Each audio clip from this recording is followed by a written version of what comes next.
This is SWW News with our daily report, brought to you by Zachary Oram and Aiden Chang. This is an overview of the history of the country of Somalia. Somalia is a country located towards the tip of East Africa, bordering Ethiopia and Kenya on one side, and while bordering the Gulf of Aden and the Indian Ocean on the other. The area occupied by Somalia is slightly smaller than the state of Texas, according to the Somali government. Due to the proximity of the lands, there are constant conflicts between the Somalis and the Ethiopians and Kenyans due to land claim issues. In the late 20th century, Somalia had many wars in the region due to tribal conflicts and the rebellion against the Italians. The modern state of Somalia was born out of this kind of struggle against colonialism. Modern Somalia is located on the Horn of Africa bordering the Indian Ocean. During the late 19th century, Britain, France, Ethiopia, and Italy all occupied Somali inhabited territories. As a result of so many different families colonizing in the same region, there was always constant fighting between the colonizers and the Somalis who tried to fight for their freedom. An example of this is when the British fought the 20-year war against Muhammad Abdullah Hassan that started in the 20s. Unfortunately, gaining independence did not solve their problems. As had happened in most African countries, the country faced political unrest because none of the newly independent countries had enough skilled administrators to run it on their own. At first, till around 1969, Somalia was a parliamentary democracy. In that year, Mohammed Syed Barre killed the president and ruled over Somalia as a socialist state, meaning a communist country. Finally, in 1992, after much fighting in the region and the government, the United Nations sent a military force to Mogadishu to ensure the delivery of food, aid, and peace in the region. Even so, Somalia still has many other issues today. Now to our interview section. Hello, this is Jared Collins, interviewing President Ahmed. President? Good morning, Jared. Good morning to you too. Okay, how do you feel about the pirates? I feel they're destroying my economy, losing me money. When did you first hear of the pirates' activities? Several days after I took office. Okay. Do you think the pirates will affect the economy greatly? Yes, they're stealing money and costing us money. President Ahmed, which industry accounts for the largest sector of GDP? Agriculture. What do you do with the agriculture? Well, we try and sell it to other countries so we can make the money back and help the people living in our country. What percent of the labor force does this cover? About 71%. What do you think of the under countries patrolling the waters? Well, when they patrol the waters, it's good for me because there's less pirates to deal with. They're going to stop them, put an end to them. So I think it's good. Thank you, Mr. President. That'll be all. Thank you.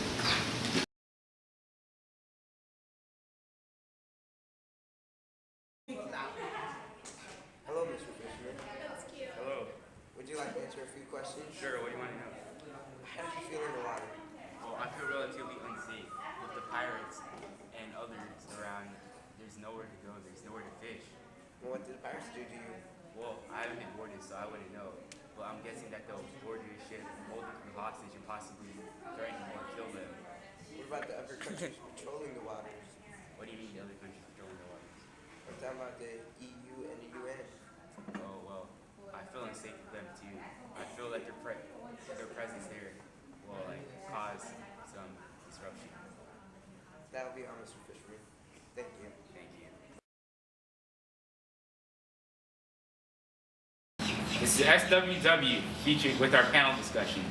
We have an anonymous Somali pirate leader and an anonymous Somali civilian. Now for our first question. Do you believe that piracy is threatening the people of Somalia? No, if they cooperate with us, nobody will get hurt. No, I find that wrong. It's threatening all of our people and it's ruining our lives. Think about it this way, Mr. Pirate. We're all farming, we're all fishing, okay? We're struggling so hard and we're taking all of our lives just to work and make a little bit of money and food so that our family can survive. And at the same time, all you come do is just come in the ships, take away our foods, and go. What are we supposed to do? We have nothing to trade anymore. We don't have any more money or any more food. It ruins our economy, it ruins our lifestyle. What more does it do? That's not my problem. I'm a pirate. If I can make a few bucks, I will. That's not fair to all the rest of us because if you work as one of us, you would realize that it doesn't matter.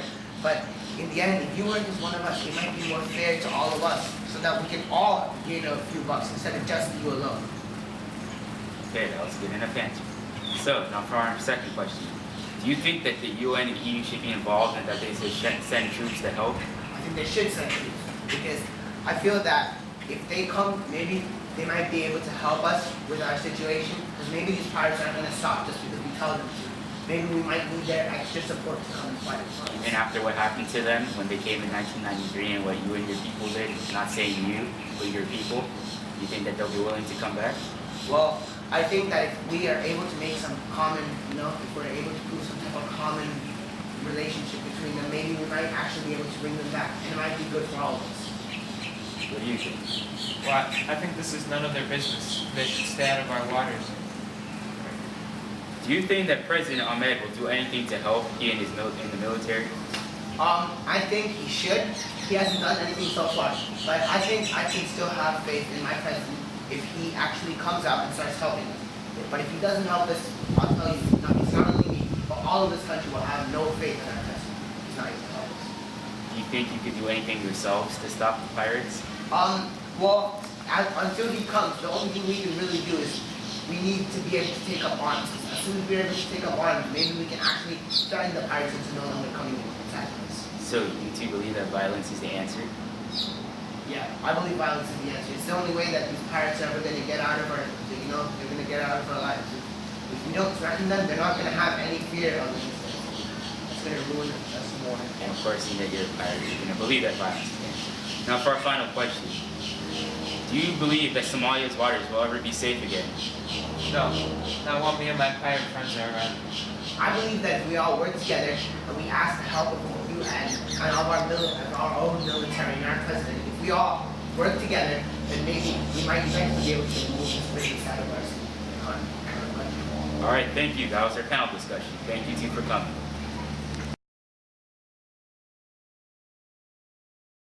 This is Jared Collins on the culture of Somalia.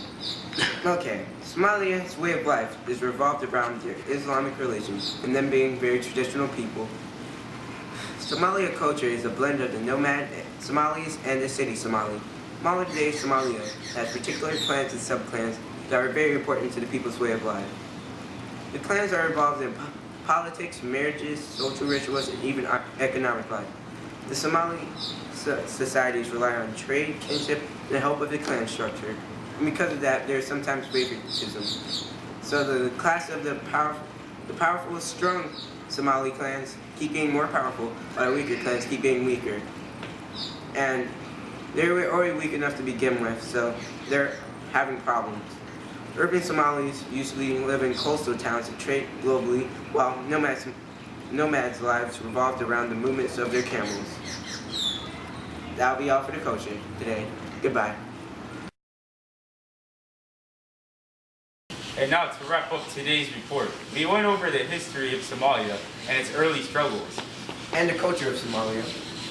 And don't forget about the panel discussion between the fishermen and the Somali pirates. We also interviewed President Ahmed and a fisherman that fishes in the Gulf of Aden. They both had similar views about the pirates. But they did have pretty much different views about the economy. They both, one of the pirate felt that the economy was pretty, he felt it was pretty okay for him to come and pirate. Meanwhile, fisherman, he's suffering. He acts as the middle class in that situation. However, we do feel that Somalia has a future. If the people and the pirates are able to work together as Somalis and solve this problem, I believe that the economy can improve. And if the people of Somalia get rid of their clan structure or stay true to the clan structure, I believe that they'll be even better off. Yes, with the help of the EU and the UN, they can work together to also stop these pirates permanently. And of course, they can always get the military leader and the president to come and help people. Thank you very much for watching this session report. That will be all. See you next time.